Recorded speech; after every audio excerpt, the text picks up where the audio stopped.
holiday edition style. So let's go. Let's get started. Expectations, labels, caught up in silly love fables. We'll see through the illusions of love to find the treasure in being forever friends. All right. Happy holidays, guys. For those of you who are preparing for Christmas, happy early Christmas. Merry Christmas to you and your family. Hopefully you guys are listening to snowflakes and gumdrops while you are wrapping your presents, cooking your food, having your conversations, etc. Hey, Justin, thank you for popping in. Thank you. I appreciate it. All right. So and disclaimer, you'll probably hear some of my loved ones in the background tonight. Our home is the host of usually most of the holidays. So if you hear some music in the background and some talking, it's just going to be what it is today because I wanted to honor my commitment to come on, 8 p.m. to talk with you guys. So I'm going to be on not too long today because I want to join the festivities and I want to celebrate with my family. And I also have lots of cooking and preparing to do as well for tomorrow. So first, let me introduce myself just in case if I have any newcomers on, which I would absolutely love. And just in case there's a newcomer that's going to catch the replay, my name is Charlotte Cornegay. I am a relationship and performance coach. I'm the founder of Interact Coaching and Forever Friends Academy, as well as an author and a recording artist. When I'm on the stage, I go by Charlotte K. You can find my music on basically all platforms, and I would love for you to peruse through my catalog. Maybe there's a song in there that you can connect to that'll be on repeat.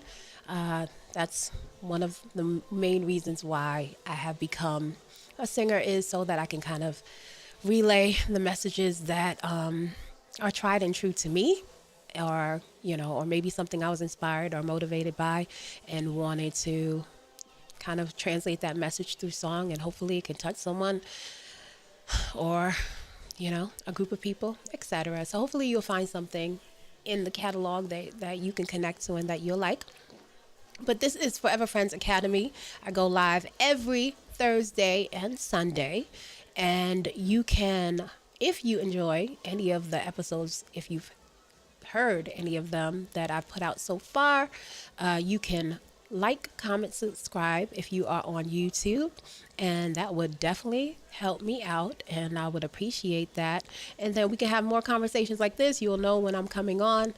Usually have a Q&A on Thursday, and usually Sunday is allotted for the Sunday relationship scenarios, but this Sunday is going to be a little different, only because I'm not going to be on that long, just because of the holiday season. So let's get into the topic that I want to present to you guys today. And you guys, if you have come to my show and my episodes once or twice before, you know that I am a lover of interesting questions, or finding interesting quotes or statements, questions, and speaking points that allow us to kind of dive deep into our conversation around relationships.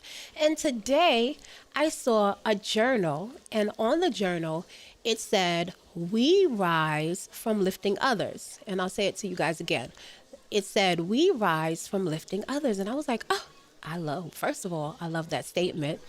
And I was like, okay, I can introduce this tonight to some of my forever friends, participants, and those who join me tonight on our conversation. So my first question to you is, one, when you hear that statement, "We rise from lifting others," do you agree with it? Do you agree with that statement? And I also like to oftentimes introduce quotes or statements or phrases and see if that phrase, one, do you agree with it? And two, do you think it's something that we can apply to the development of our relationships that would either, one, give us a good grounding, good foundation to build the relationship on, or a principle that could help us continue to sustain a healthy, thriving in relationship environment in the relationship. So when you hear that statement again, "We rise from lifting others," one, do you agree with that statement? Two, Do you think it is a statement, right, or has a principle in it that you can apply to your relationship? And in what way? So that's my question to you guys tonight. Of course, I'm going to give it a little bit of a moment to see if I get any replies from you guys. Think upon it for a little bit, and then I will, of course, give you what my thoughts are on it. It kind of, when I saw it, I was just walking past, and my sister is actually, it's her journal, and I saw it, and it kind of stopped me in my tracks. I was like, wow, that is a very interesting statement. And so, like I said, I wanted to present it to you guys tonight. So, again, the statement is, we rise by lifting others. And, I thought about, which I guess this could be another third part, third question that we can apply to this is, I was thinking about, is there ever a scenario or a relationship situation where you would lift your partner above yourself? Is that what relationship scenario where that would be, I guess, a justifiable action or an action that you would do and it would actually prove to be advantageous in the development of the relationship, that would provide you with actually fulfilling results? So I guess it's layered. I usually am very layered. I'm sure anybody who has come on here on any of my episodes know that, one, okay, she's going to ask maybe some thought-provoking questions, and two, they're probably going to be layered. So I think this statement is very layered, and I think it's great for the time that we're in, because we are in such a culture that you hear people always talking about, I want someone who either matches my energy, maybe they want someone to match them financially or be above them financially, to even consider, right? To even consider whether that person is going to be a good fit for them. So it is this, I guess, a presentation of us fighting for equality. And I have said this many times before on my podcast and in my Forever Friends episodes, is that what essentially people are looking for in any kind of relationship environment, whether it's an intimate marital sense or whether you're working in a corporate organization or just right in the world as a whole within a community, is we want fair playing ground. We want fairness. Fairness and equality are two different things. We don't necessarily always dive into the difference in them. And so I was thinking about this statement because, this statement, we rise by lifting others, is almost an antithesis of that, right? That, okay, equality, we have to, we're both equal in the relationship, and we want, I want you to match my energy. I want you to come to me with the level that I'm at. There's no space in that conversation and in that rhetoric for the beginning statement that I brought up, which is that we rise by lifting others. So I'll answer it because I'm sure you guys are thinking, and I'm sure it's Christmas Eve. So I'm sure there's plenty of people who are just like what I'll be doing when I get off with you guys, preparing for Christmas Day. And a lot of people actually celebrate right on Christmas Eve. So I'll break down what I think about that statement. One, I totally agree with it. That's why I loved seeing it when it stopped me in my tracks when I saw it on her journal, when it said we rise by lifting others, because it's most definitely true. It's most definitely true. And I thought about, the question that the many different layered questions I was going to present to you guys tonight, whether there is ever a scenario that would warrant for you to put your partner, your spouse, your husband, your wife above yourself. And would that give you a fulfilling result, number one? And two, would it end, I don't want to say end, but would it provide a result where you actually are rising because you did that? And so what I thought about was the first thing that came to my mind was not necessarily in a romantic sense, but it still shows the principle to be true. So I automatically kind of went into motherhood and being a parent. And if you talk to any parent who is trying their best and wants to instill in their children, values and work ethic and basically hopefully be a supporting guide for them in life so that they can actually be a better version of right the parent, be a better version, and teach them things that they might have not right had the opportunity to learn. So in that example, that is an instant where someone, right, and I'm always presenting relationship principles, but I'm always saying that the principles that I introduce you will be able to put it in a variety, of relationship type of scenarios because they're fundamental truths and fundamental principles. So even though that's not a romantic relationship or a marital situation, it still is a relationship dynamic. And in that dynamic, the parent would be right putting their child above themselves in a way where it's almost like if you can envision trying to lift, right, grabbing someone who might have a lesser understanding of you, and you being a supporting guide for them and equipping them with the knowledge, with the truths, and the principles to help, right, train up their mind and give them an advantage in knowing things that you might have not known.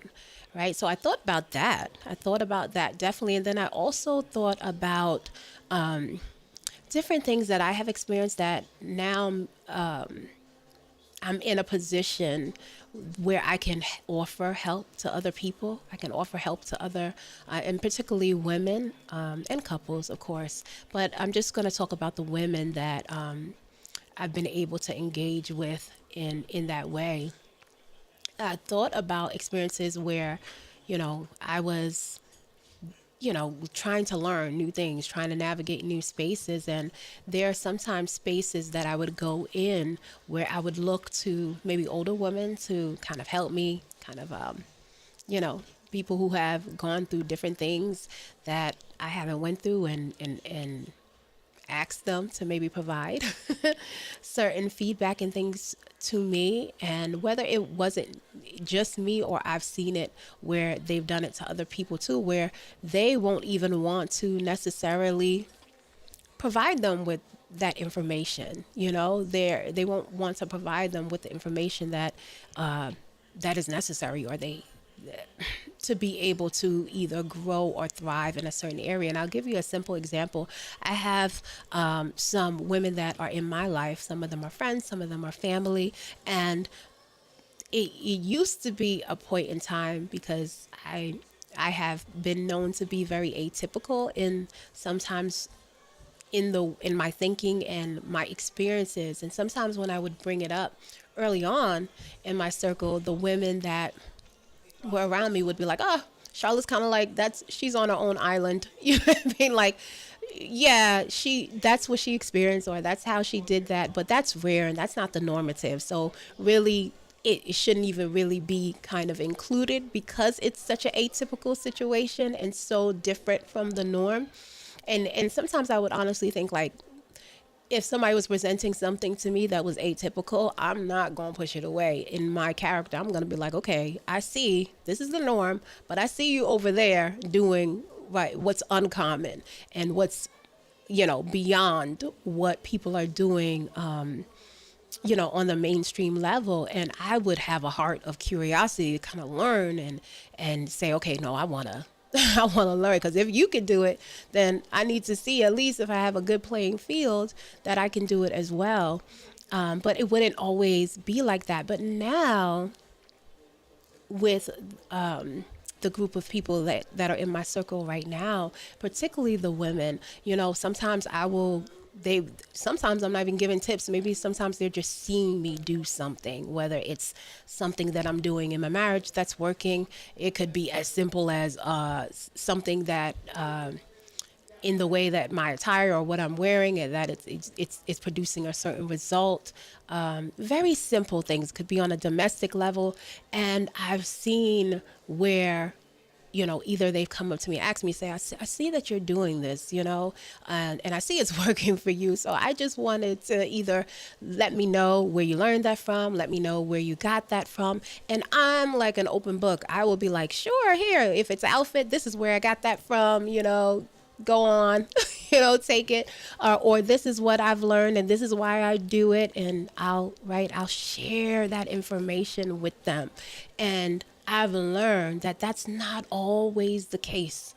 That's not always the case. Unfortunately, sometimes we even live in communities where, right, the older women will not share with the younger women because they don't necessarily, might not even want them to experience or get the opportunity to experience something different, right, than what they have experienced it. And sometimes it's because we also lack the tools. Maybe we didn't experience it, so we don't know how to convey, right, what would help that person to grow in the area that they're looking for growth in.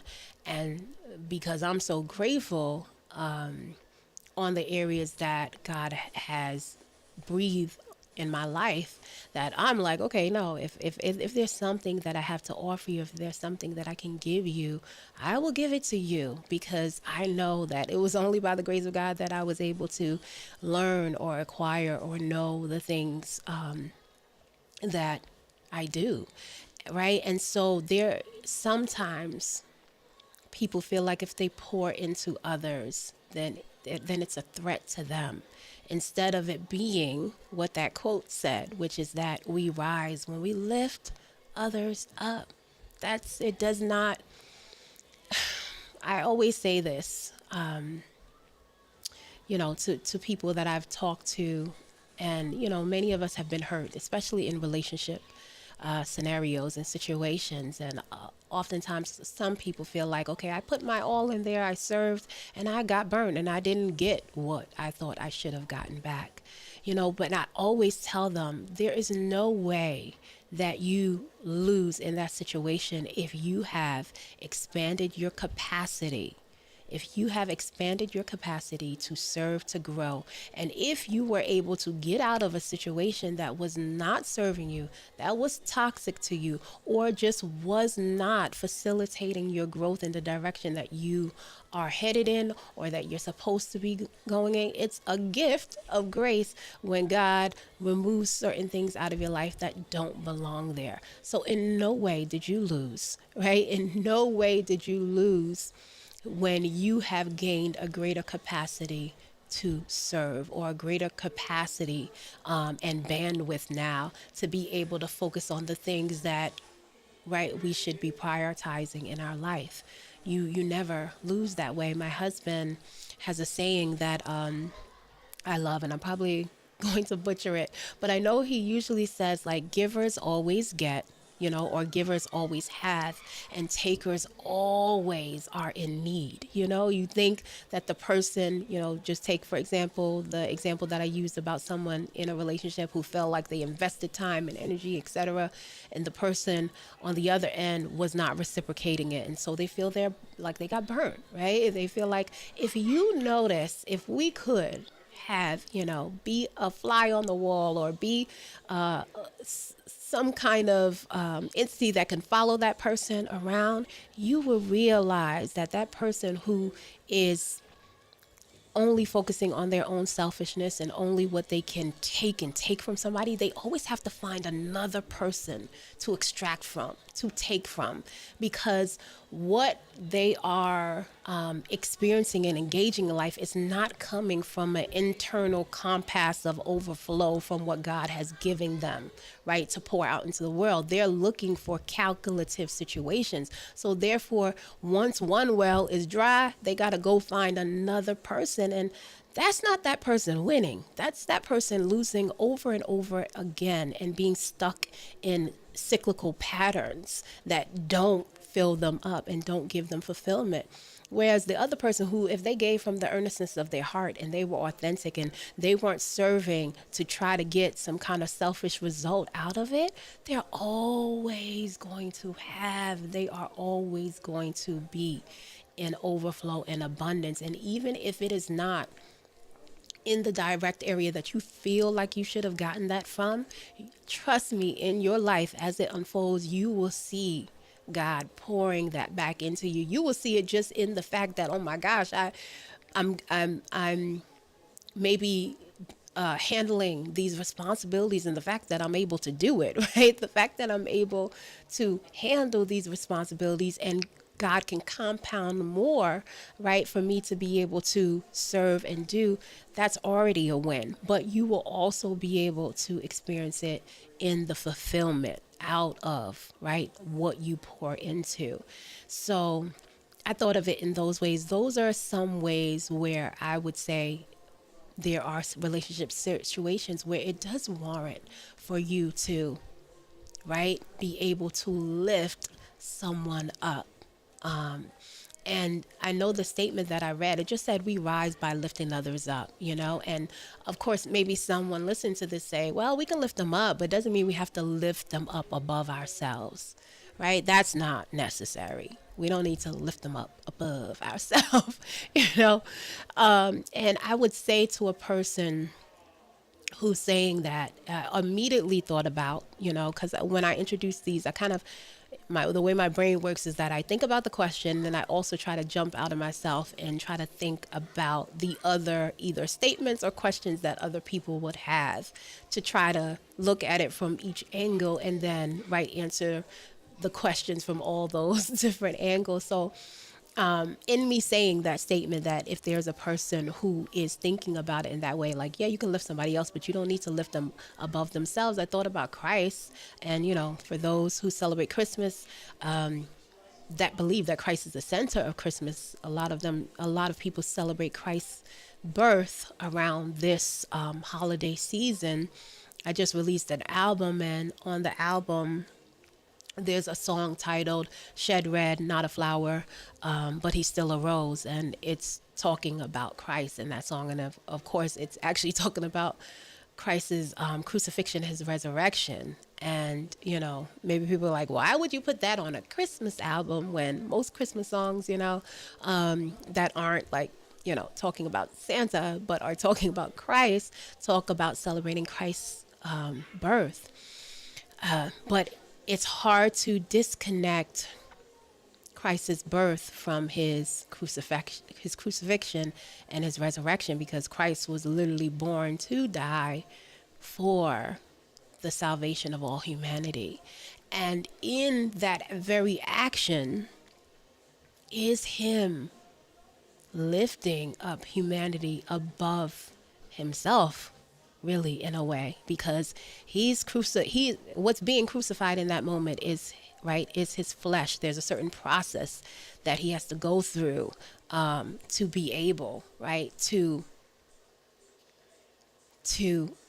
gift humanity with this grace. So in that moment, he is rising, lifting humanity above himself, only to be at the end, after, he's resurrected, to be seated, at the right hand of God on his throne. So, that's the ultimate example to me of that statement being true, that we rise to lift others up.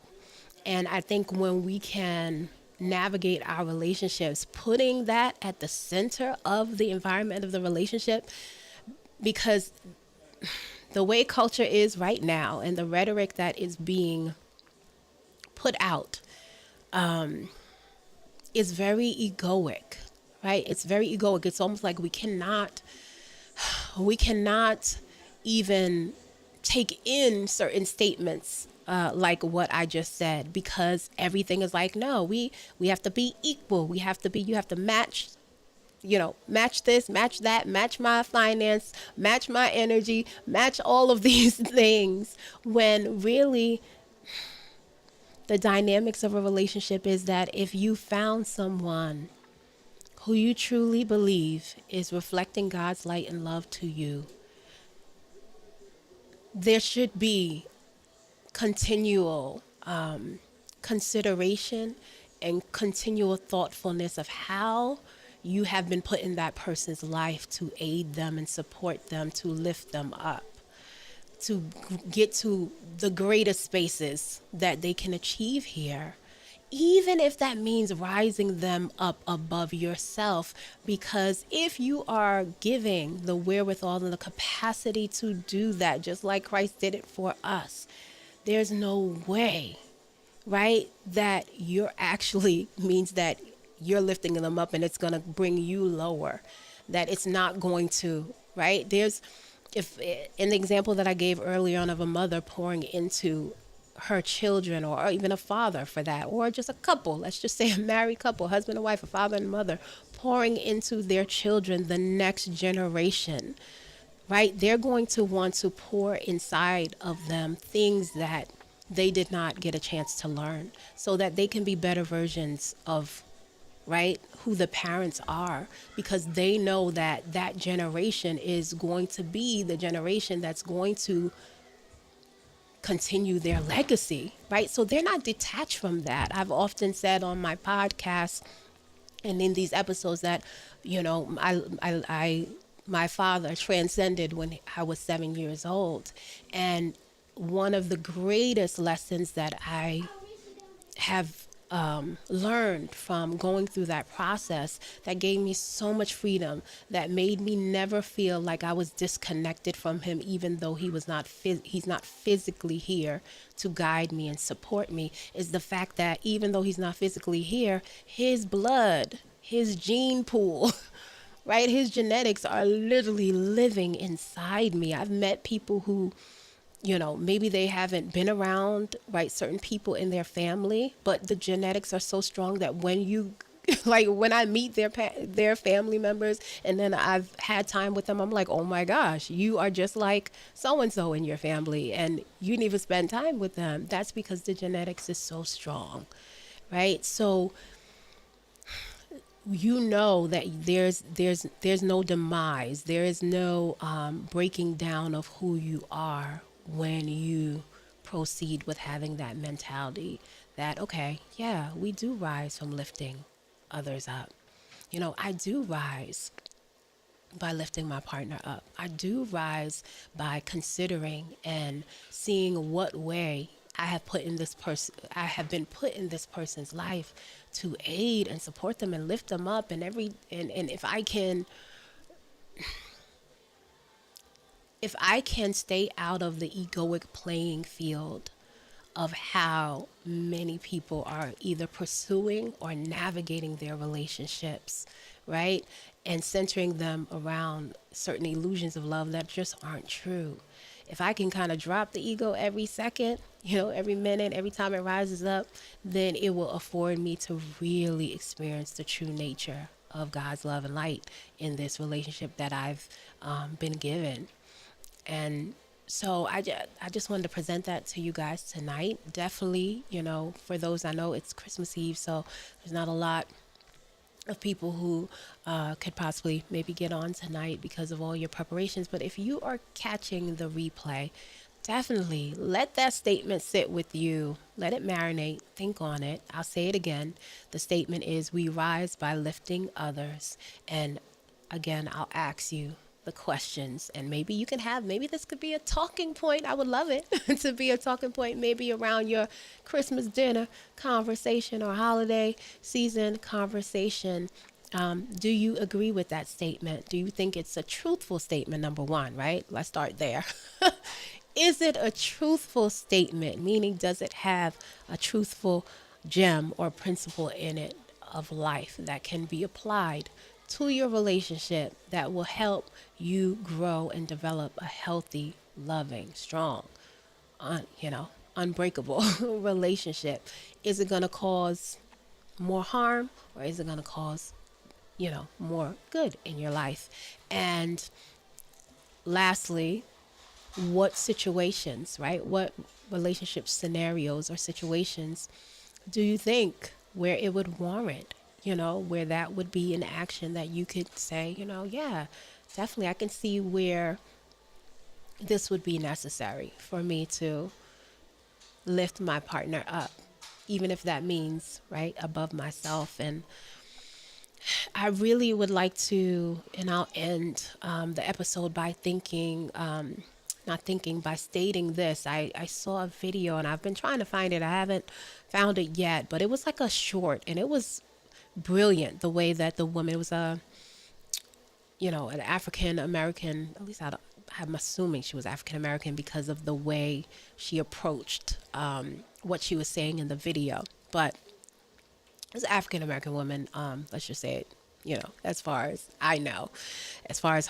how she looked in the context of the conversation. But in the short, she was basically talking about a relationship. She presented a relationship situation and she was talking about, my husband, I'm loyal to him, I'm faithful to him, even though he cheats on me, I work hard, and even though he takes from me more than what I give. And she was it was a whole onslaught of things that she stated. And at the very end, she basically said, my husband is America, right? So, and you could tell in the comments, because I love to look at the comments when they put these videos out, because I just love to see people's, how people's respond to what the content that's being created. And of course, everybody was just like, they wholeheartedly thought it was actually a man, right? They didn't think that it was a government and not the American government. And I just thought it was brilliant how she spinned it. And I thought about that because many times when it comes to either marital situations or intimate relationships, we don't want to say certain things. We don't even want to consider or think in a certain perspective or certain way, right? As, oh, I got to lift this person up above myself. We don't want to think about that. But when you put that in another context, like a working scenario, or we don't want to say statements like, okay, this person is here to guide me, or I'm here to guide them, especially when we feel, we good full grown adults. What do I need to be guided? I can guide myself, things like that. There is this,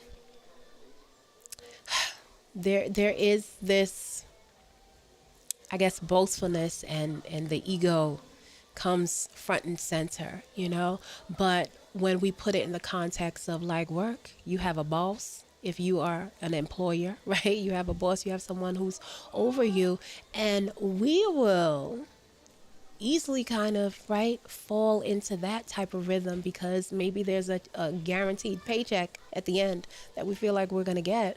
So then it's fine because, this is part of my job and this is what I'll do. And there's a guaranteed, right, reward or gain at the end that we can calculate and we can predict. But because relationships aren't that way, and you can't control another human being, and you cannot predict or calculate to the T what's going to happen because it's a faith walk, then, right, the ego will come up and say, well, I don't need to be guided by anybody else, or I don't need to lift this person up, above myself, and things like that. When the truth is that if you do have that type of mindset and mentality and you guide your relationships by that principle, the truth is, yes, we do rise by lifting others up, because who wants to just fly and fly alone, right? We don't want that. We want to fly and have a community of people who are there with us as well. Because even though we've flown high, right, and we have to maintain what we have acquired at high levels of turbulence. Anybody who's flown very high know, right, the higher you go, the more challenges that come your way and the more turbulence that you might have to experience. But if you're up there with others who can, right, help hold your hand when you're going through that, then it gives you the support that you need. So even when you think of it in that way, right? It's going to be greater when we have more than just ourselves there. And so I know that's something I've always, yeah, I've learned. I can't say I've always. It's when I was younger. I was too busy kind of thinking about surviving to have an open mind state of that. But I'm grateful that I've grown to know the truth that, right, two is better than one. And people who are doing things in harmony that are united make greater gains. So that's one of the reasons why I step into the space of relationship coaching to help, other women, other couples be able to learn these principles and these truths that have transformed my relationship as well as the others who have given me the earnest opportunity and the graceful opportunity to help be a witness and a partaker of their growth. Because when if something happens with me, if there's an unpredictable, challenge or experience in life, then I have someone else who I've poured into who now can pour back into me, so, or if it's not even that, but that I poured into that person, now they can pour into someone else, right? And therefore, even if we're not biologically by blood connected, because of what was right, the truth and the principle that was continues to echo throughout time, I'm forever connected to that. And now I get to build a family, right, beyond what my biological family is. So I think in all of those ways, that statement holds a lot of truth in it. And I don't think that if you put that type of principle or that statement at the center of your relationship, that it would ever set you back, or you think that, oh my gosh, I'll serve and then that person's just going to take everything from me and that's going to be my demise.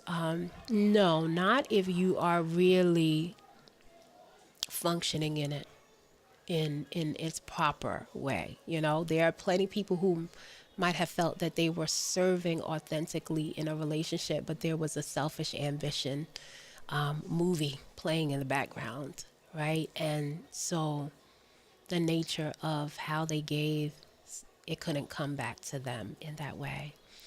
Oh my gosh, yeah. Hey, Pesh, how are you? How are you? And that beautiful, beautiful, beautiful, beautiful family.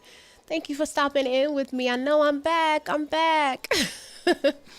Yeah, I'm just about to hop off now. You're catching the tail end. But as you know, I just introduced a question, as I do, usually normatively at the top of the episode. And it was basically a statement that I saw. And the statement said that we rise by lifting others. And I just asked those who were on with me, do you believe that statement, number one, is true? We rise by lifting others.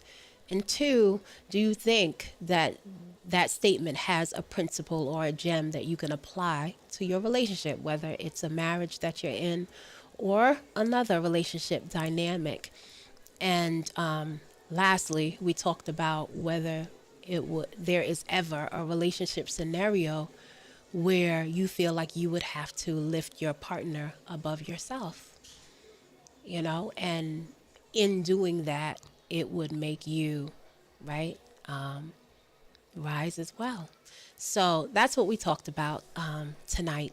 And so maybe that could be a nice little talking point at your well, I don't know, everybody doesn't celebrate Christmas, maybe at your holiday season table for whichever holiday that you celebrate, if you celebrate any at all. If you don't celebrate any at all, it could still be a interesting talking point.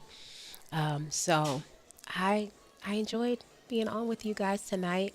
Like I said, it's Christmas Eve, and I'm sure you guys, maybe some of you might be prepping. So I appreciate those of you who came in with me to hang out for a little bit and, marinate on that.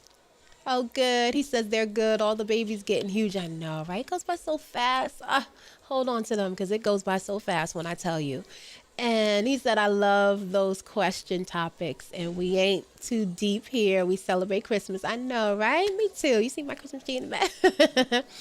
I appreciate, yeah. So no, I know you. You drop a whole bunch of gems, Pej. So I would love for you guys to, maybe have that conversation, and then love to hear what came out of it, what gems came up. But in a nutshell, I told everyone that I do think it's a truthful statement. I do wholeheartedly agree with it. And I think there are many scenarios where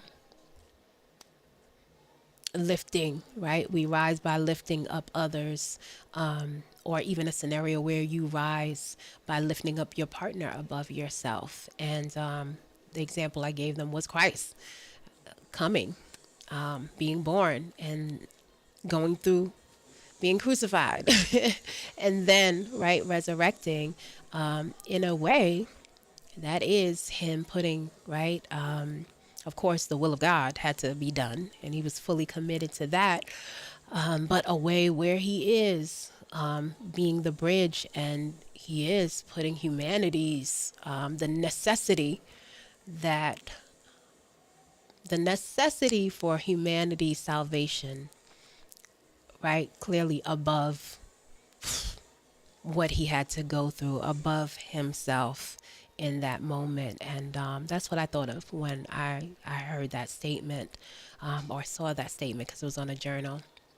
And I think there are many times that we should do that as well, to allow, in the same way that Christ, we're talking about Christ, thousands of years later, because of the truth that he represents, in that same way, whether it's you as a father pouring into your children, allowing them to learn different things, and things that you might not have had access to, so that they can become better versions of you, and your wife, and your legacy be perpetuated through time.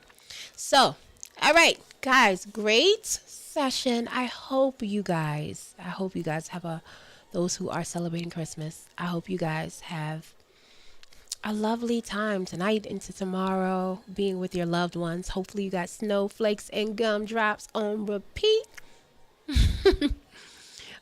to be the backing soundtrack to all the wonderful vibes of warmth, joy, and love this holiday season. Hey, Garfield29, how are you, love? So good to see you. Thank you for popping in. I'm getting off now. I hope you are enjoying this season with your family. All right, so great session. All right, we are going to wind it down. Of course, if you're on YouTube, like, comment, and subscribe to the channel for more great content like this. If you want more one-on-one direct answers to some of your relationship questions, or maybe specific things that you're going through, I also have Forever Friends Academy that you can join. If you're on YouTube, the link is below in the description. If you're on IG, it's linked in my bio. Other than that, you guys have a great holiday season, and I will see you on Thursday. Always remember to live to love freely. Until next time, bye.